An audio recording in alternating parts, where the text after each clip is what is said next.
Hello students, नमस्ते। You are most welcome to 12th class chemistry English medium. Students, chapter 7 P block element में हम पढ़ रहे थे ग्रुप 17 एलिमेंट्स, हैलोजन एलिमेंट्स को। तो हैलोजन एलिमेंट्स में हम प्रॉपर्टीज़ को डिस्कस कर रहे थे। प्रॉपर्टीज़ में आपको मैं पहले आज डिस्कस करता हूँ इसकी आयनाइजेशन, बॉन्ड एंथैल्पी के बारे में, है ना। तो बॉन्ड एंथैल्पी में इनकी जो बॉन्ड डिसोसिएशन एनर्जी होती है, बॉन्ड ब्रेक करने के लिए जो एनर्जी रिक्वायर्ड होती है उसको बोलते हैं बॉन्ड डिसोसिएशन एनर्जी या एंथैल्पी। तो देखो, इस ग्रुप के अंदर जो मेंबर हैं उन मेंबर्स में जो पहला मेंबर है फ्लोरीन। फ्लोरीन मेंबर की कुछ बिहेवियर जो होती है वो एनोमोलस होती है, और एनोमोलस बिहेवियर फ्लोरीन की जो होती है वो उसकी स्मॉल साइज और absence of back and D orbitals की वजह से होती है। तो देखो, यहाँ पर थोड़ा सा ये चेक करते हैं कि जो बॉन्ड डिसोसिएशन एंथैल्पी है वो फ्लोरीन की कम होती है, लेस होती है क्लोरीन से, और उसका रीजन क्या है, यानी कि फ्लोरीन के बॉन्ड इजी वे में ब्रेक हो सकते हैं और क्लोरीन के बॉन्ड इजी वे में ब्रेक नहीं होते हैं। तो देखो, बॉन्ड डिसोसिएशन जो एंथैल्पी है वो फ्लोरीन की लेस होती है, किससे? क्लोरीन से। तो उसका रीजन क्या होता है? देखो स्टूडेंट्स, फ्लोरीन जब दूसरे फ्लोरीन एटम के साथ अटैच होकर F2 मॉलिक्यूल का फॉर्मेशन करता है, तो देखो फ्लोरीन के पास आउटर मोस्ट सेल में 7 इलेक्ट्रॉन है। 7 इलेक्ट्रॉन में से स्टूडेंट्स इसके पास 3 लोन पेयर तो यहाँ पर रिमेन्स होंगे, और 1 इलेक्ट्रॉन और इसका 1 इलेक्ट्रॉन मिलकर यहाँ पर एक बॉन्ड फॉर्म कर लेंगे। तो इस तरह की कंडीशन होती है फ्लोरीन की। अब इसमें क्या होता है कि फ्लोरीन की जो बॉन्ड, ये वाला जो बॉन्ड है, इसकी डिसोसिएशन एनर्जी क्लोरीन से कम क्यों होती है, हमारा क्वेश्चन ये है। तो इसका मतलब क्या है? इसका मतलब ये होता है कि इसकी साइज छोटी होती है, तो साइज छोटी होने के कारण जो इसके लोन पेयर हैं, लोन पेयर ऑफ इलेक्ट्रॉन है, किसके? फ्लोरीन के, ये एक दूसरे के कैसे होते हैं? नियर होते हैं। जब नियर होते हैं तो इन लोन पेयर के जो इलेक्ट्रॉन हैं इनके बिटवीन रिपल्सन होता है। क्या होता है? रिपल्सन होता है, और रिपल्सन होता है मोर, क्योंकि ज़्यादा नज़दीक होंगे छोटी साइज के कारण। भाई साइज कैसी है? स्मॉल, और स्मॉल साइज के कारण ये जो लोन पेयर होंगे ये क्या होंगे? नज़दीक होंगे। नज़दीक होंगे तो इनके बिटवीन रिपल्सन अधिक लगेगा। रिपल्सन अधिक लगेगा तो ये वाला जो बॉन्ड है ना, ये फ्लोरीन के अंदर आसानी से टूट जाएगा, यानी कि बॉन्ड डिसोसिएशन एनर्जी फ्लोरीन की कम हो जाएगी। अब क्लोरीन की बात करें तो क्लोरीन के अंदर भी ये 3 लोन पेयर रिमेन्स है। अब ये इसकी जो साइज होती है वो बड़ी होती है क्लोरीन की। अब साइज बड़ी होती है तो इसके जो एटम, ये वाले एटम हैं, इनके बिटवीन डिस्टेंस अधिक होगी, साइज अधिक होगी तो, और डिस्टेंस अधिक होगी तो इसका लोन पेयर और इसका लोन पेयर, इन लोन पेयर के बिटवीन जो रिपल्सन लगेगा वो रिपल्सन कैसा होगा? बजाय फ्लोरीन के तो कम लगेगा। अब बजाय फ्लोरीन के कम लगेगा तो इनके बिटवीन जो ये बॉन्ड है वो थोड़ा सा क्या होगा? स्ट्रॉन्ग होगा, बजाय किसके? एज कंपेयर टू फ्लोरीन, है ना। तो इसलिए क्लोरीन के जो बॉन्ड डिसोसिएशन एनर्जी होती है वो ज़्यादा होती है, यानी कि इसको ब्रेक करने के लिए आपको ज़्यादा एनर्जी एक्सपेंस करनी पड़ेगी, और यहाँ पर ऑलरेडी इनके बिटवीन रिपल्सन लग रहा है, थोड़ी सी एनर्जी और दे देंगे तो आसानी से ये बॉन्ड ब्रेक हो जाएगा। तो यहाँ पर हमारी जो मेन चीज़ है वो यही है कि फ्लोरीन की बॉन्ड डिसोसिएशन एंथैल्पी जो होती है वो क्लोरीन से कम क्यों होती है, ये क्वेश्चन होता है, और उसका रीजन मैं आपको ये एक्सप्लेन कर रहा हूँ, ठीक है ना। तो चलो मैं इसको नोट कर देता हूँ। तो देखो क्वेश्चन आपको क्या हो सकता है, ये मैं थोड़ा सा यहाँ पे नोट करता हूँ। Fluorine has fluorine has small enthalpy of dissociation, small enthalpy of dissociation as compare to chlorine, compare to chlorine. ये चीज आपको बतानी है, तो इसका क्या आंसर लिखूं मैं? तो देखो, the reason is that, the reason is that fluorine has small size. Fluorine की साइज कैसी है? स्मॉल है। अगर इसकी स्मॉल साइज है तो क्या होगा? बॉन्ड लेंथ क्या होगी? कम होगी। सो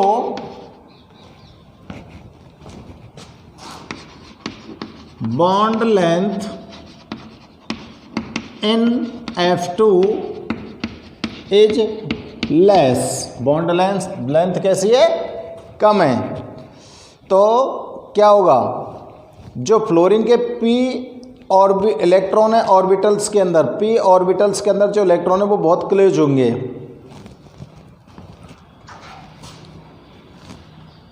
सो that in F2 p electron किसके? फ्लोरीन के। p electrons are very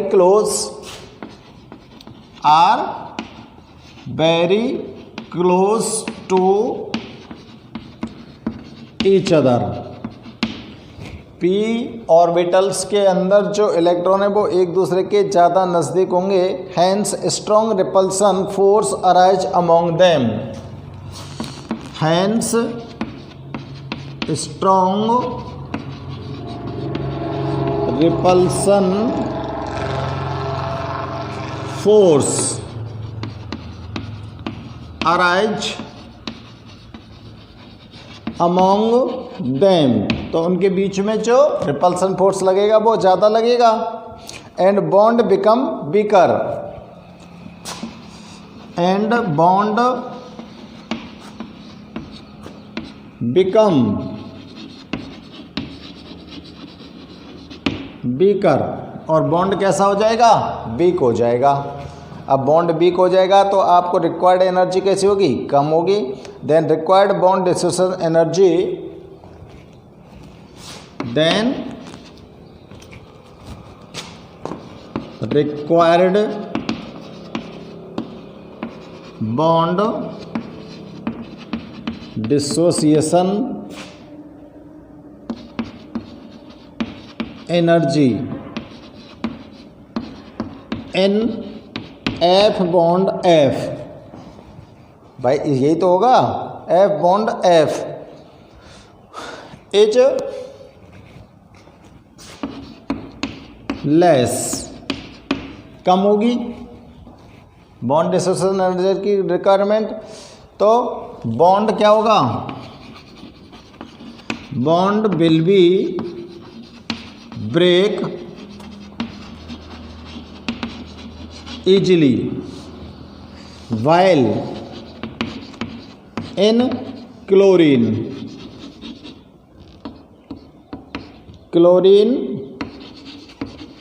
has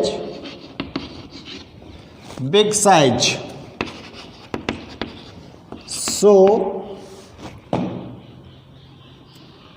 repulsion between p electrons is less। Chlorine की जो साइज है वो बड़ी है, p इलेक्ट्रॉन के बिटवीन जो रिपल्सन है वो कम है, तो इसका जो बॉन्ड होगा, hence bond between ClCl atom is strong as compare to FF bond. इस बॉन्ड यानी कि फ्लोरीन के बिटवीन जो बॉन्ड है उसके बजाय क्लोरीन का जो बॉन्ड होगा वो कैसा होगा, स्ट्रॉन्ग होगा। तो बॉन्ड डिसोसिएशन एनर्जी का जो ऑर्डर लगाऊंगा मैं यहाँ पर वो कैसा लगाऊंगा, तो देखो order of bond dissociation energy क्या होना चाहिए, Cl2 is greater then Br2 is greater then F2 is greater then I2। ये वाला ऑर्डर आपको यहाँ पर नोट करना पड़ेगा, ठीक है ना। तो ये रीजन भी हमको ध्यान में रखना है ठीक से, और इसका ऑर्डर भी हमको ध्यान में रखना है। किसका बॉन्ड डिसोसिएशन एनर्जी कम होता है, किसका ज़्यादा होता है, तो आप इसको नोट करेंगे।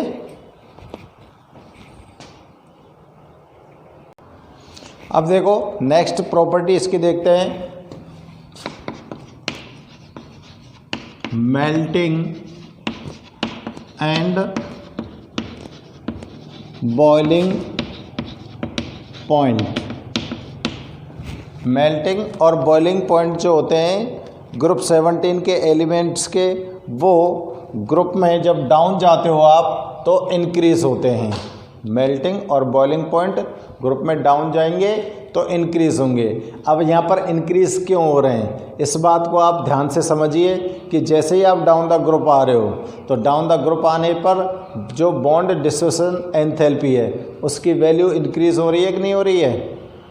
बॉन्ड की वजह से, अभी तो मैंने बताया था, बॉन्ड की वजह से उसकी बॉन्ड एंथैल्पी क्या हो रही है, इंक्रीज़ हो रही है। और बॉन्ड एंथैल्पी इंक्रीज़ हो रही है तो आपको एनर्जी ज़्यादा देनी पड़ेगी, तो एमपीवीपी तो इसके इंक्रीज़ होंगे। तो यहाँ पे लिखेंगे down the group of 17 melting point and boiling point increases. Melting point और बॉइलिंग पॉइंट दोनों इंक्रीज होते हैं। अब दोनों अगर इंक्रीज होते हैं तो ऑर्डर कैसे लिखेंगे आप लोग इसका, सभी एलिमेंट्स का ऑर्डर लिखेंगे इसका, fluorine is less than chlorine is less than bromine is less than iodine. इस तरह से ऑर्डर आएगा ना जनरली, क्लियर है ना। अब देखो नेक्स्ट प्रॉपर्टी इसकी चेक करते हैं, ऑक्सीडाइजिंग पावर। हेलोजन एलिमेंट्स की ऑक्सीडाइजिंग पावर क्या होती है, तो देखो ऑक्सीडाइजिंग पावर जो होती है वो डाउन द ग्रुप इंक्रीज होती है। Oxidising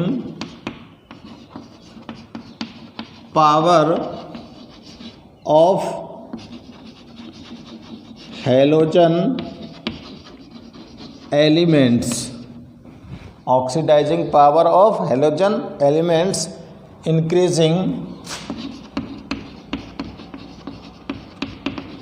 increasing down the group, down the group. अब यहाँ पर जो ऑर्डर ऑक्सीडाइजिंग पावर का नोट करूँगा तो मैं कैसे करूँगा, ऑर्डर देखें इंक्रीज हो रहा है, फ्लोरीन का इंक्रीज होना है, तो इंक्रीज होना है तो fluorine is less than chlorine is less than bromine is greater then iodine, ठीक है ना। तो देखो यहाँ पर एक चीज़ और ध्यान रखना, fluorine is more oxidising agent and iodine is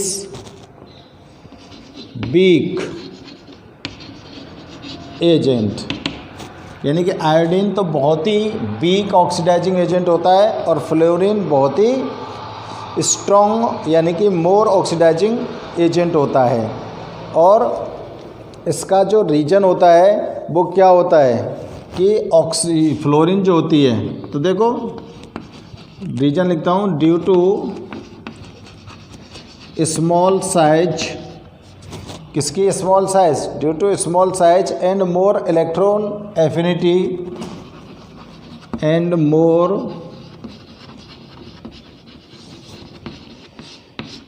electron affinity of fluorine. Fluorine का साइज छोटा, इलेक्ट्रॉन एफिनिटी ज़्यादा, ठीक है ना। तो क्या करेगा फ्लोरीन, ये इलेक्ट्रॉन्स को ईजी वे में अट्रैक्ट करेगा। सो इट अट्रैक्ट्स इलेक्ट्रॉन, इसलिए जो इलेक्ट्रॉन को अट्रैक्ट करेगा वो ज़्यादा करेगा।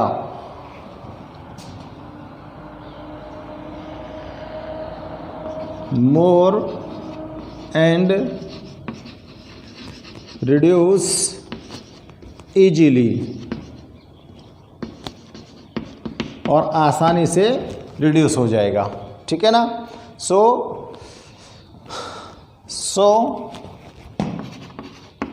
Chlorine is a good oxidising agent.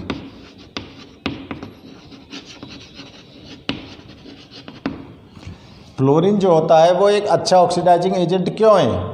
अच्छा ऑक्सीडाइजिंग एजेंट इसलिए है, साइज छोटी है, इलेक्ट्रॉन एफिनिटी सबसे ज़्यादा होती है, इलेक्ट्रॉन्स को अपनी ओर अट्रैक्ट करेगा तो इसका रिडक्शन आसानी से हो जाएगा, तो ये एक अच्छा ऑक्सीडाइजिंग एजेंट की तरह बिहेव करेगा, ठीक है ना। एजेंट, ऑक्सीडाइजिंग एजेंट चेक कर रहे हैं हम, ऑक्सीडाइजिंग एजेंट। और ऑक्सीडाइजिंग एजेंट कौन होता है?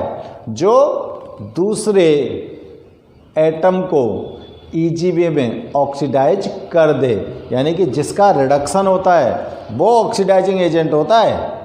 जिस एलिमेंट का रिडक्शन होता है रिएक्शन में वो एक ऑक्सीडाइजिंग एजेंट होता है, और जो मतलब बहुत जल्दी रिड्यूस हो जाएगा तो वो उतना ही अच्छा ऑक्सीडाइजिंग एजेंट होगा, है ना। इसका उल्टा कर दोगे आप, बिल्कुल इसके अपोजिट कर दोगे, तो जिसका रिडक्शन हो रहा है वो क्या होगा? ऑक्सीडाइजिंग एजेंट, और जिसका ऑक्सीडेशन हो रहा है वो क्या होगा? रिड्यूसिंग एजेंट होगा, है ना। तो नोट कर लो इनको।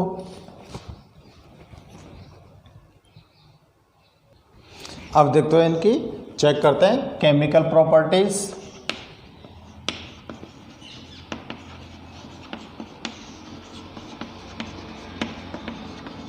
और केमिकल प्रॉपर्टीज में फर्स्ट ऑफ ऑल देखते हैं रिएक्शन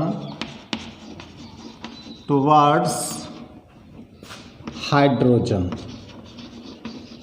हैलोजन एटम की हाइड्रोजन के टुवर्ड्स क्या रिएक्शन होती है?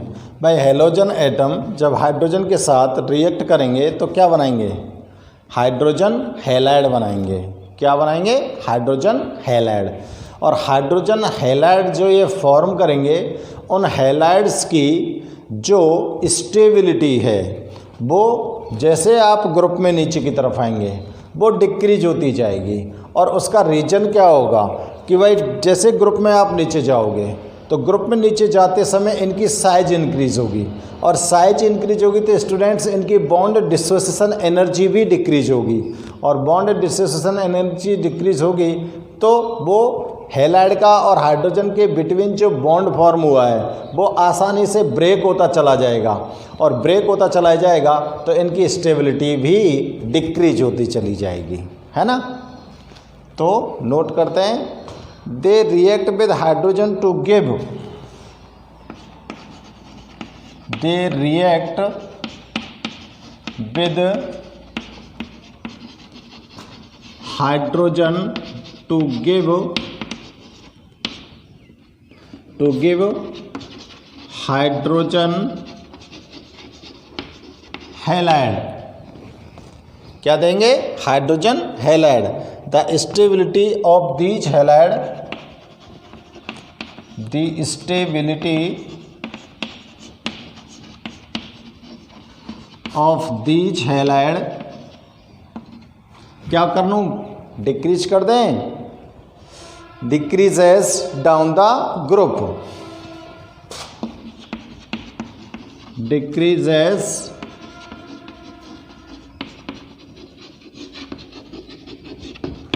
डाउन द ग्रुप में नीचे की तरफ जाएंगे तो इन हैलाइड्स की स्टेबिलिटी डिक्रीज होगी। और रीजन क्या होगा? Due to decrease in bond dissociation energy, due to decrease in bond बनेगा कौन सा? ये वाला, डिसोसिएशन एनर्जी। बॉन्ड की डिसोसिएशन एनर्जी अगर डिक्रीज होगी तो इनकी स्टेबिलिटी भी डिक्रीज होती जाती है। और अगर इनके जो हैलाइड्स फॉर्म होंगे, उन हैलाइड्स का अगर हम ऑर्डर देखें तो हैलाइड्स कौन कौन से होंगे इनके? देखो, HF होगा, HCl होगा, HBr होगा और HI होगा। यही तो हैलाइड बनेंगे इनके, हाइड्रोजन हैलाइड। ठीक है ना? अब इनको आप डिक्रीज करते जाइए, यानी कि सबसे ज़्यादा जो स्टेबल हैलाइड फॉर्म होगा हाइड्रोजन का वो होगा HF, और सबसे कम स्टेबिलिटी किसकी होगी? हाइड्रोजन आयोडाइड की। ठीक है ना? क्योंकि इसकी साइज सबसे बड़ी होती है, और साइज बड़ी होती है तो इन बॉन्ड्स के जो बॉन्ड पेयर ऑफ इलेक्ट्रॉन है वो ना न्यूक्लियस से उतना ही दूर चला जाएगा, और दूर चला जाएगा तो इफेक्टिव न्यूक्लियर चार्ज कम लगेगा, तो आसानी से वो बॉन्ड ब्रेक हो जाएगा। ठीक है ना?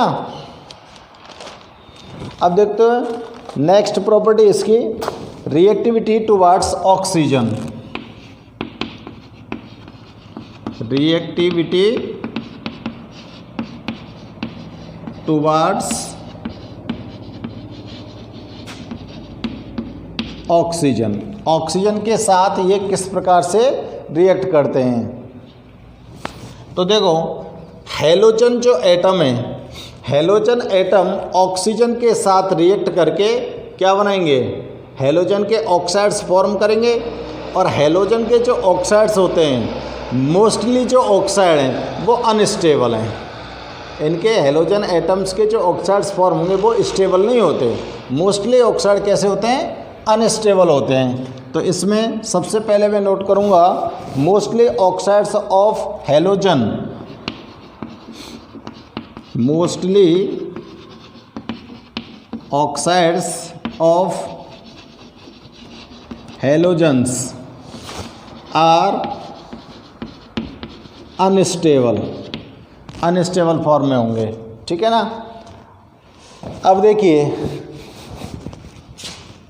यहाँ पर जो फ्लोरीन होता है,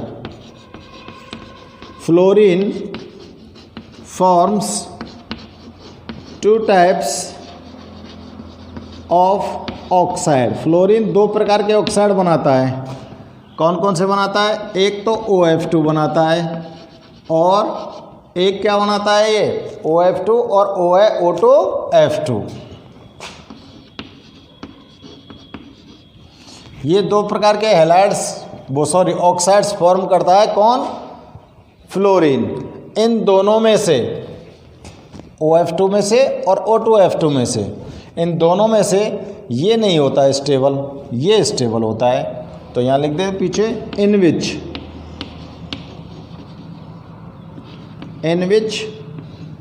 OF2 oxide is stable.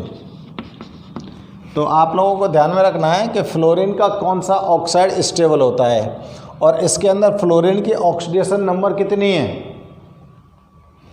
Fluorine की ऑक्सीडेशन नंबर कितनी होगी बताओ? -1, ठीक है ना। तो देखो नेक्स्ट देखते हैं, अगले जो एटम हैं जैसे कौन, क्लोरीन, ब्रोमीन और आयोडीन, ये जितने भी ऑक्साइड बनाएंगे उन सभी ऑक्साइड्स के अंदर जो इन एटम्स की ऑक्सीडेशन नंबर होगी वो क्या होगी, +1 to +7 होती है। क्या होती है, +1 to +7। तो देखिए form oxides in which forms oxides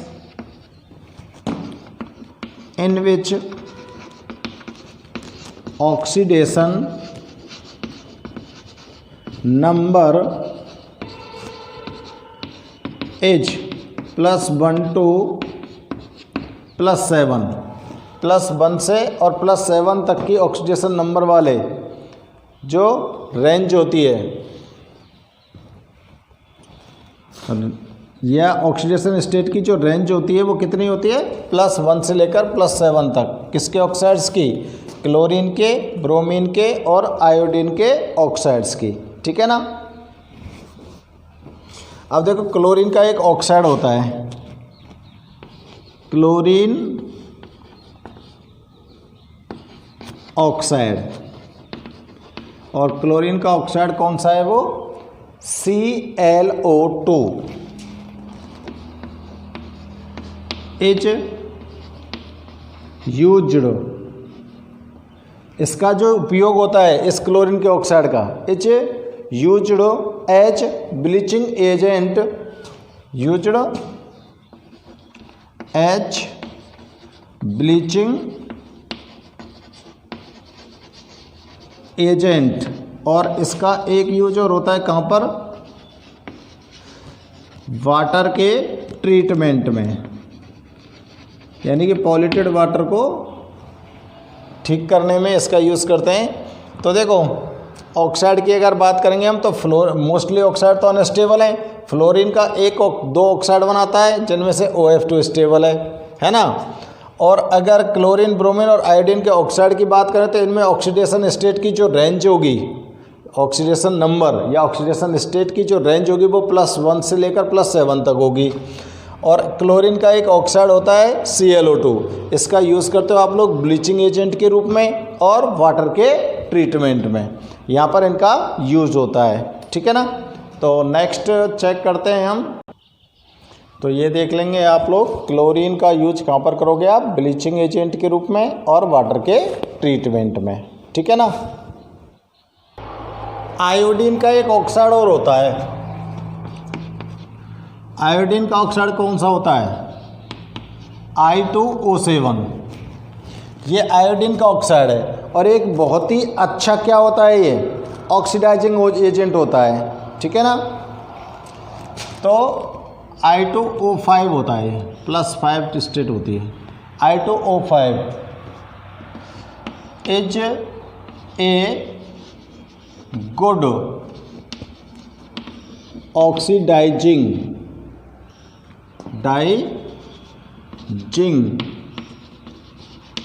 agent, और इसका जो यूज होता है विच इज यूज्ड, इसका यूज करते हैं हम कार्बन मोनोऑक्साइड के एस्टिमेशन में। किस में करते हैं, कार्बन मोनोऑक्साइड के एस्टिमेशन में करते हैं हम इसका यूज। तो विच is used in estimation of carbon monoxide.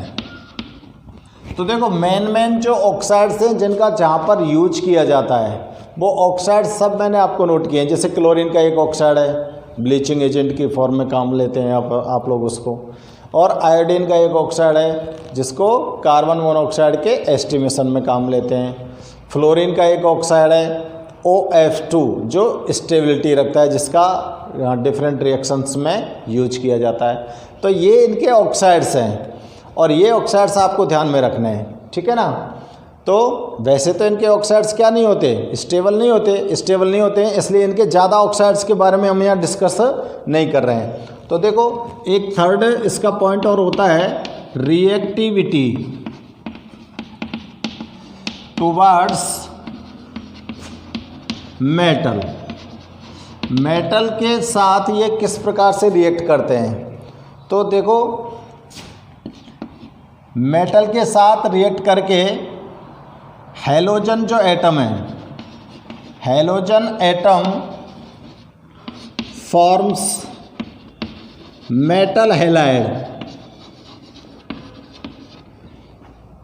To react with metals. Metals के साथ ये रिएक्ट करेंगे तो क्या फॉर्म करेंगे, मेटल हैलाइड का फॉर्मेशन करेंगे, ठीक है ना। और इन मेटल हैलाइड का जो आयोनिक करैक्टर होता है, ionic character of metal halide, कोई भी मेटल का एलिमेंट लो उसके साथ हैलोजन को रिएक्ट कराओ, मेटल हैलाइड बन जाएगा। और इस मेटल हैलाइड का जो आयोनिक करैक्टर होगा वो इस ग्रुप के अंदर क्या उसका ट्रेंड होगा, metal halide, ionic character of metal halide is decreasing down the group. अगर आप ग्रुप में डाउन जाते हो तो मेटल के हैलाइड का जो आयोनिक करैक्टर होता है वो डिक्रीज होता है। तो देखो जैसे देखो एम मीन्स क्या है यहाँ, मेटल, तो M F is greater than M C L is greater than M B R is greater than M I. M for metal है यहाँ, एम फॉर क्या है, मेटल। तो ये इसका ऑर्डर हो जाएगा मेटल के आयोनिक करैक्टर का, ठीक है ना। तो ये केमिकल प्रॉपर्टीज हो चुकी हैं किसकी, ग्रुप 17 एलिमेंट्स की। ओके।